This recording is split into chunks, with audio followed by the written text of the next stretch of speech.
Fisiología bacteriana, nutrición, relación y reproducción.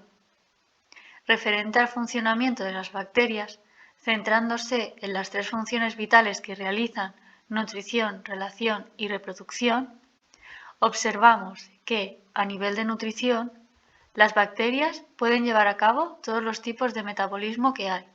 Las bacterias pueden ser fotoautótrofas, como ocurre con las bacterias verdes y púrpuras del azufre y cianobacterias, fotoheterótrofas, como es el caso de las bacterias verdes y púrpuras no sulfurosas, que requieren energía luminosa pero también moléculas orgánicas, como hidratos de carbono como fuente de carbono, las quimiautótrofas, tales como las bacterias nitrificantes,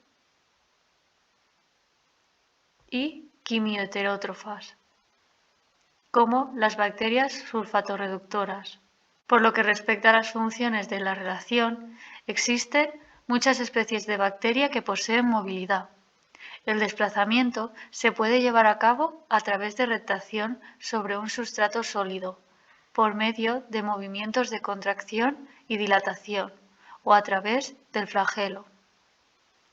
Asimismo, otra respuesta bien conocida con respecto a las variaciones en el medio es la formación de esporas, que son formas de resistencia que originan las bacterias.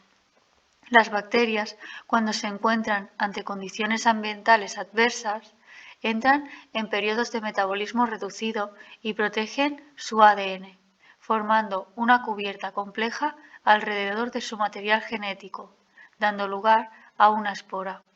Cuando se destruye la bacteria, la espora queda libre en el suelo y ésta puede vivir mucho tiempo en condiciones ambientales adversas, como periodos de sequía. Y cuando las condiciones ambientales son las adecuadas, la espora germina y da lugar a la bacteria. Finalmente, en términos de función de reproducción, la reproducción de bacterias de tipo asexual se lleva a cabo a través de la bipartición o fisión binaria, proceso que permite la generación de dos bacterias genéticamente idénticas. Para que tenga lugar este proceso, la célula bacteriana experimenta una fase de elongación y, a continuación, el ADN se replica. Cada molécula de DNA se va hacia un extremo diferente de la célula y, finalmente, se produce la división del citoplasma, obteniéndose dos bacterias genéticamente idénticas. Las bacterias también presentan fenómenos de parasexualidad o de intercambio genético, a través de los cuales intercambian información genética con otras bacterias, pero solo unos pocos genes y no todo el material genético de la bacteria. Se conocen tres tipos de mecanismo: conjugación, transducción y transformación. La conjugación es el proceso por el cual una bacteria, considerada donante, transmite ADN a través de un pelo sexual a otra bacteria llamada receptora. Las bacterias donantes tienen, además de su ADN, un tipo de plásmido especial que se autoduplica, recibiendo el nombre de bacterias F+, y aquellas que no lo tienen, F-. En la transmisión del plásmido solo va de una bacteria a otra una de las dos cadenas del plásmido. Cuando la bacteria incorpora una de las cadenas, recibe el nombre de bacteria F+, y se deberá sintetizar la cadena complementaria del plásmido para que la bacteria pueda empezar a expresar los genes que contienen la información para el desarrollo del pelo sexual. Cuando la bacteria expresa el pelo sexual, ya podrá buscar nuevas células receptoras o F- para transmitirles el plásmido y transformarlas en bacterias F+. Ahora bien, a veces, cuando sucede el fenómeno de conjugación y tiene lugar la transferencia del plásmido F, este se intercala, se recombina dentro del ADN bacteriano. En este caso, el plásmido recibe el nombre de episoma. Estas bacterias, llamadas HFR, también son capaces de dar ADN a bacterias F-.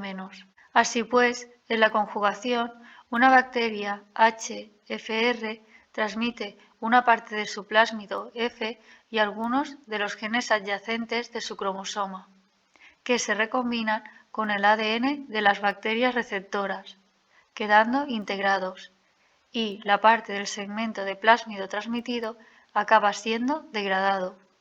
Además, esta bacteria que ha recibido la información genética de una bacteria donante de tipo HRF permanece siendo una bacteria receptora o F-, por lo que no desarrollará pelos sexuales y no será donadora o F+. Para que tenga lugar el proceso de transducción, se debe partir de un virus que transporte fragmentos de ADN de una bacteria. Generalmente, los virus infectan las bacterias para producir proteínas víricas y replicar su material genético con la finalidad de construir nuevos virus, además de destruir el material genético de la bacteria. Ahora bien, durante la fase de encapsulamiento, proceso por el cual el material genético del virus se introduce en el interior de las proteínas víricas formadas, algunas proteínas víricas, por error, encapsulan en su interior material genético de la bacteria. Eso es lo que permite que estos virus que se han formado por error actúen como agentes transmisores de información genética bacteriana. Así pues, cualquier virus con información genética bacteriana, mediante el proceso de transducción, será capaz de transferir fragmentos de ADN de la última bacteria parasitada y la bacteria incorporará este nuevo material genético. Finalmente, en el proceso de transformación, una bacteria introduce en su interior fragmentos de ADN que están libres en el medio, los cuales proceden de la lisis, la ruptura de otras bacterias. Algunos fragmentos de ADN se incorporarán en el material genético de la bacteria, mientras que otros son degradados. De esta forma, también una bacteria puede disponer de nuevo material genético.